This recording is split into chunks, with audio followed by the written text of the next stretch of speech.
Le principe de la centralisation des champs, ça veut dire, ou bien les comptes d'opération, ça veut dire, depuis 1900, ça veut dire... Centralisation des quoi? Pardon? Centralisation des quoi? Des changes? Des changes, oui. Ou alors les comptes d'opération. C'est-à-dire, c'est du nazisme monétaire, dans la mesure où à nouveau, on oblige les Africains, depuis 1945 jusqu'à 1973, à déposer en France l'intégralité, 100% de ce qu'ils gagnent quand ils vendent à l'extérieur. Jusqu'à quelle année vous avez dit?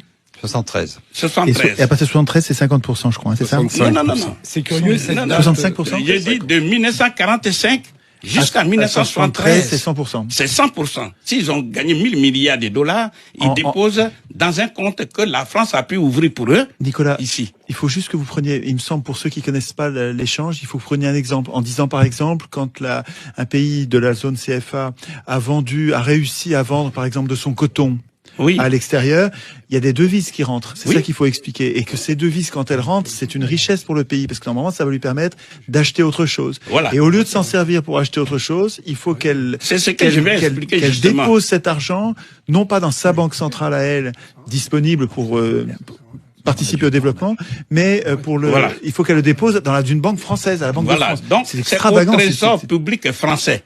Je rappelle, pour mémoire, le trésor public, c'est l'expression financière de l'État. Donc, s'ils ont eu 1000 milliards de dollars, parce qu'ils ont vendu, eh bien, l'intégralité de ces 1000 milliards, c'est déposé au trésor public. À l'étranger, dans le pays colonisateur. Dans le compte ouvert pour eux en France. Ouais. C'est ça. Deuxièmement, de 1973 jusqu'en 2005, précisément le 20 septembre, eh bien, la France, dans sa générosité, a dit, bon, ce n'est plus la peine de prendre 100%. Il faut simplement prendre 65%. C'est-à-dire, si les Africains ont vendu pour 100 milliards de dollars, de yens, etc., ils déposent 65 milliards. Mais, Nicolas, ils ne donnent pas cet argent. Ils le déposent sur un compte, mais les pays peuvent s'en servir en faisant des chèques. Ça, c'est ce qu'on dit. Ça, c'est ce qu'on dit. Mais nous sommes en train d'expliquer les faits. Et maintenant, à la seconde où nous parlons... L'argent n'est pas volé, ils peuvent s'en servir pour autre chose, non? Mais non, je vais tirer les conséquences, vous allez voir tout de suite. Et maintenant, de 20 septembre 2000 jusqu'à la seconde où nous parlons, ils déposent 50%. Aujourd'hui, on en est à 50. La question, c'est de dire, mais quels sont les inconvénients de ces comptes d'opération? Oui.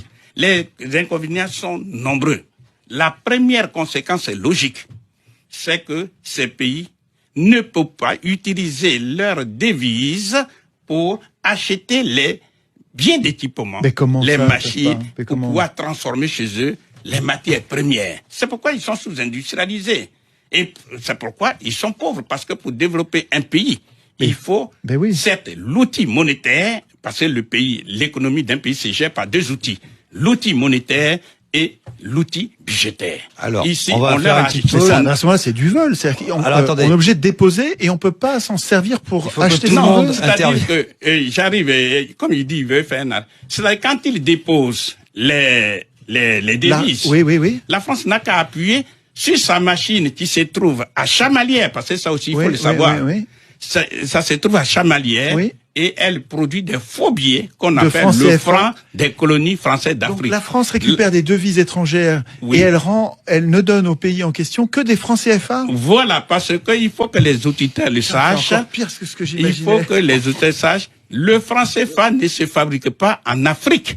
Le franc CFA, comme c'est une propriété à 100% de la France, se fabrique précisément à Chamalières, près de Clermont-Ferrand. À Chamalières. Toujours à la seconde. C'est la patrie de Giscard d'Estaing. Chez Giscard d'Estaing. C'est un hasard, c'est un hasard quand même. Ce n'est pas un hasard, justement. Vous êtes un Français. Vous êtes un Français. Vous savez très bien ce que ça veut dire. Giscard d'Estaing et autres.